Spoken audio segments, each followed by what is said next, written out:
Reports from National Security Council spokesman John Kirby saying new intelligence shows Russia's President Vladimir Putin and North Korean leader Kim Jong-un are swapping letters as Russia looks to North Korea for munitions to the Ukraine war. Let's discuss this and also Putin's trip to China upcoming and bring in Deputy National Security Advisor to President Trump, KT McFarland. KT, good to see you.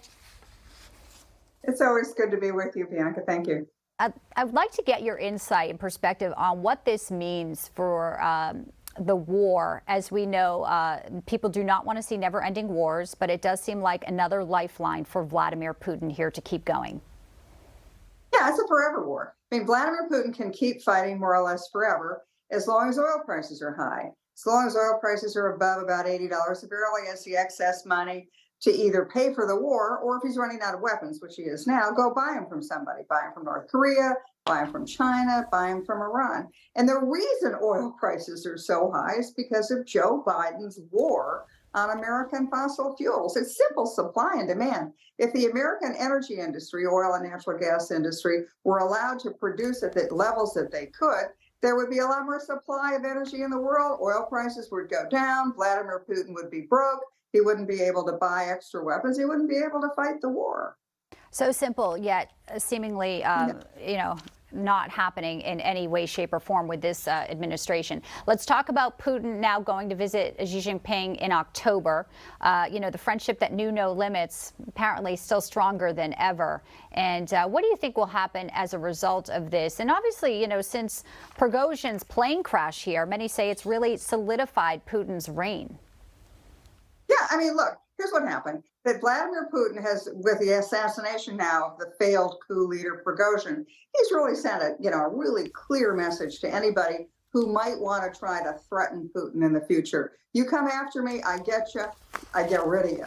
And there also are there are about several sort of second-tier firings and dismissals that have happened in the last month. Presumably Prigozhin wasn't acting alone. Maybe he thought he had some people who might join him in the Kremlin inner circle. Well, those guys are disappearing too. So Putin he's taken what looked like it might be a threat to his power, and he's flipped it. He's flipped the script. He's flipped it to his advantage. So he sent that chilling message to any potential people who want to challenge him within the Kremlin. But what he's also done is all of the Wagner mercenaries, who were the guys in Ukraine who were the only ones really performing well, they were personally loyal to Prigozhin.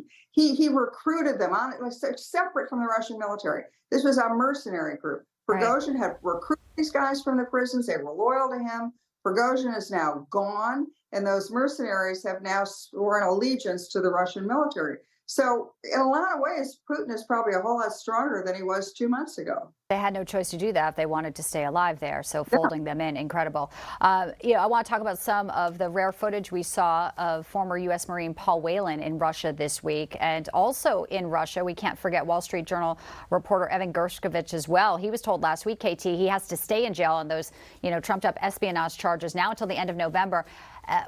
Are these detained Americans coming home anytime soon? Here's what happened. Once the Biden administration a couple of weeks ago freed the hostages in Iran for about $1 billion plus per hostage, what it did was it sent a message to the world. If you have an American hostage, hang on to them because the price just went really high. So what is Russia's incentive to release any of these two hostages that they have?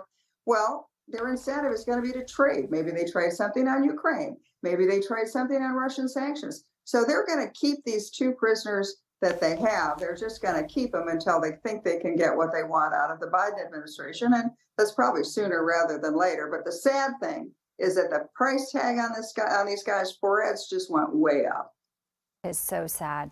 KT McFarland, good to see you. Thank you very much to see you. An honor and a pleasure, Bianca. Good for you. Oh, thank you so much. Take good care. We'll have you back soon.